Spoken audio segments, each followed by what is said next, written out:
Everybody, welcome back to our channel. ఈరోజు వీడియోలో మన డైలీ లైఫ్లో మనం ఎక్కువగా యూజ్ చేసే సెంటెన్సెస్ని ఇంగ్లీష్లో ఏ విధంగా చెప్పాలో ఈ వీడియోలో తెలుసుకుందాం. ముందుగా నా వీడియో కనుక మీకు నచ్చినట్లయితే లైక్ చేయండి, షేర్ చేయండి, అలాగే సబ్స్క్రైబ్ చేయడం మాత్రం మర్చిపోవద్దు. Okay, let's go to the topic. First one, ఎక్కడ పడితే అక్కడ తినొద్దు. అంటే ఎక్కడ పడితే అక్కడ తినొద్దు అని ఇలా అంటూ ఉంటారు కదా, దీన్ని ఇంగ్లీష్లో don't eat as and where you want. Don't eat అంటే తినొద్దు, as and where you want అంటే ఎక్కడ పడితే అక్కడ. సీ ద నెక్స్ట్ వన్, ఎక్కడ పడితే అక్కడ కూర్చోవద్దు. ఎక్కడ పడితే అక్కడ కూర్చోవద్దు అని ఇలా అంటుంటారు కదా, దీన్ని ఇంగ్లీష్లో don't sit as and where you want. Don't sit అంటే కూర్చోవద్దు, as and where you want అంటే ఎక్కడ పడితే అక్కడ. సీ ద నెక్స్ట్ వన్, ఎక్కడ పడితే అక్కడ పడుకోవద్దు అనేదాన్ని don't sleep as and where you want. Don't sleep as and where you want అంటే ఎక్కడ పడితే అక్కడ పడుకోవద్దు. సీ ద నెక్స్ట్ వన్, ఎక్కడ పడితే అక్కడ మాట్లాడొద్దు. ఎక్కడ పడితే అక్కడ మాట్లాడొద్దు అనేదాన్ని don't talk as and where you want. Don't talk as and where you want అంటే ఎక్కడ పడితే అక్కడ మాట్లాడొద్దు. సీ ద నెక్స్ట్ వన్, ఎక్కడ పడితే అక్కడ నన్ను పిలవద్దు. ఎక్కడ పడితే అక్కడ నన్ను పిలవద్దు అని చెప్పాలనుకున్నప్పుడు don't call me as and where you want. Don't call me అంటే నన్ను పిలవద్దు, as and where you want అంటే ఎక్కడ పడితే అక్కడ. సీ ద నెక్స్ట్ వన్, ఎక్కడ పడితే అక్కడ అతనితో గొడవ పడొద్దు. ఎక్కడ పడితే అక్కడ అతనితో గొడవ పడొద్దు. దీని ఇంగ్లీష్లో don't fight with him as and where you want. Don't fight with him అంటే అతనితో గొడవ పడొద్దు, as and where you want అంటే ఎక్కడ పడితే అక్కడ. సీ ద నెక్స్ట్ వన్, ఎక్కడ పడితే అక్కడ నా గురించి మాట్లాడొద్దు. ఎక్కడ పడితే అక్కడ నా గురించి మాట్లాడొద్దు అనేదాన్ని don't talk about me as and where you want. Don't talk about me అంటే నా గురించి మాట్లాడొద్దు, as and where you want అంటే ఎక్కడ పడితే అక్కడ. సో ఈ విధంగా మనం ఎక్కడ పడితే అక్కడ అనే వర్డ్కి సంబంధించిన కొన్ని రిలేటెడ్ ఎగ్జాంపుల్ సెంటెన్సెస్ అనేవి చూసాం కదా. నెక్స్ట్ వన్ చూడండి, నేను చాలా అరుదుగా అతనితో మాట్లాడతాను. నేను చాలా అరుదుగా అతనితో మాట్లాడతాను. దీని ఇంగ్లీష్లో I hardly ever talk to him. I hardly ever, hardly ever అంటే చాలా అరుదుగా, టాక్ టు హిమ్ అంటే అతనితో మాట్లాడతాను. సీ ద నెక్స్ట్ వన్, వాళ్ళు చాలా అరుదుగా ఇక్కడికి వస్తారు. వాళ్ళు చాలా అరుదుగా ఇక్కడికి వస్తారు.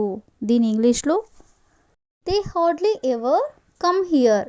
దే హార్డ్లీ ఎవర్ అంటే వాళ్ళు చాలా అరుదుగా, కమ్ హియర్ అంటే ఇక్కడికి వస్తారు. సీ ద నెక్స్ట్ వన్, నేను చాలా అరుదుగా మాంసాహారం తింటాను.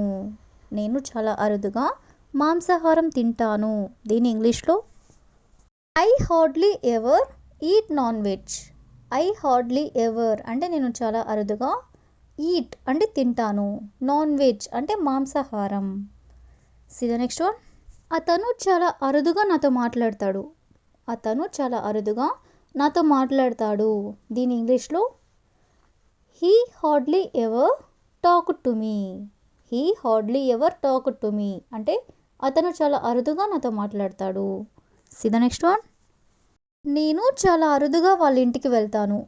నేను చాలా అరుదుగా వాళ్ళ ఇంటికి వెళ్తాను అని చెప్పాలనుకున్నప్పుడు I hardly ever go to their house. I hardly ever go to their house అంటే నేను చాలా అరుదుగా వాళ్ళ ఇంటికి వెళ్తాను. సీ ద నెక్స్ట్ వన్, ఆమె చాలా అరుదుగా నాకు కాల్ చేస్తుంది. ఆమె చాలా అరుదుగా నాకు కాల్ చేస్తుంది అని చెప్పాలనుకున్నప్పుడు she call me hardly ever. She called me అంటే ఆమె నాకు కాల్ చేస్తుంది, హార్డ్లీ ఎవర్ అంటే చాలా అరుదుగా. సీ ద నెక్స్ట్ వన్, అతను చాలా అరుదుగా కోప్పడతాడు. అతను చాలా అరుదుగా కోప్పడతాడు అనేదాన్ని he hardly ever anger. He hardly ever anger అంటే అతను చాలా అరుదుగా కోప్పడతాడు. సో ఈ విధంగా మనం చాలా అరుదుగా అనే వర్డ్ని కూడా తీసుకొని దానికి సంబంధించిన కొన్ని రిలేటెడ్ ఎగ్జాంపుల్ సెంటెన్సెస్ అనేవి చూసాం కదా. నెక్స్ట్ వన్ చూడండి, నువ్వు అర్థం చేసుకునే విధం నాకు ఇష్టం.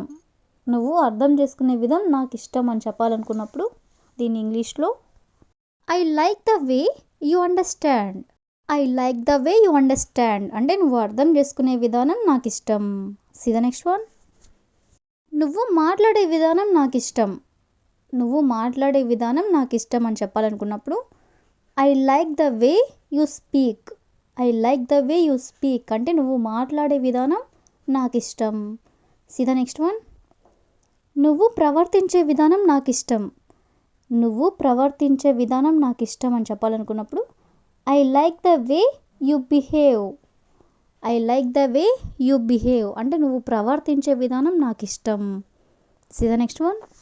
నువ్వు వంట చేసే విధానం నాకు ఇష్టం. నువ్వు వంట చేసే విధానం నాకు ఇష్టం అనేదాన్ని I like the way you cook.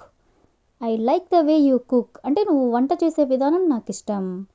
See the next one. నువ్వు పని చేసే విధానం నాకు ఇష్టం. నువ్వు పని చేసే విధానం నాకు ఇష్టం అనేదాన్ని I like the way you work. I like the way you work అంటే నువ్వు పని చేసే విధానం నాకు ఇష్టం.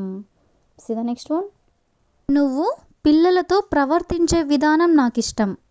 నువ్వు పిల్లలతో ప్రవర్తించే విధానం నాకు ఇష్టం అని చెప్పాలనుకున్నప్పుడు I like the way you treat children. I like the way you treat children అంటే నువ్వు పిల్లలతో ప్రవర్తించే విధానం నాకు ఇష్టం. See the next one. నువ్వు ఆలోచించే విధానం నాకు ఇష్టం. నువ్వు ఆలోచించే విధానం నాకు ఇష్టం అనేదాన్ని I like your way of thinking. I like your way of thinking అంటే నువ్వు ఆలోచించే విధానం నాకు ఇష్టం. See the next one. నువ్వు బిజినెస్ రన్ చేసే విధానం నాకు ఇష్టం. నువ్వు బిజినెస్ రన్ చేసే విధానం నాకు ఇష్టం అని చెప్పాలనుకున్నప్పుడు I like the way you run the business. I like the way you run the business అంటే నువ్వు బిజినెస్ రన్ చేసే విధానం నాకు ఇష్టం. See the next one. నువ్వు చెప్పే విధానం నాకు ఇష్టం. నువ్వు చెప్పే విధానం నాకు ఇష్టం అనేదాన్ని I like the way you explain things. I like the way you explain things అంటే నువ్వు చెప్పే విధానం నాకు ఇష్టం. సో ఈ విధంగా మనం నాకు ఇష్టం అనే వర్డ్ని కూడా తీసుకొని దానికి సంబంధించిన కొన్ని రిలేటెడ్ ఎగ్జాంపుల్ సెంటెన్సెస్ అనేవి చూసాం కదా. So that's all for today. I hope you all like this video. Thank you for watching. Don't forget to like and subscribe. Please share this video to your friends and family members.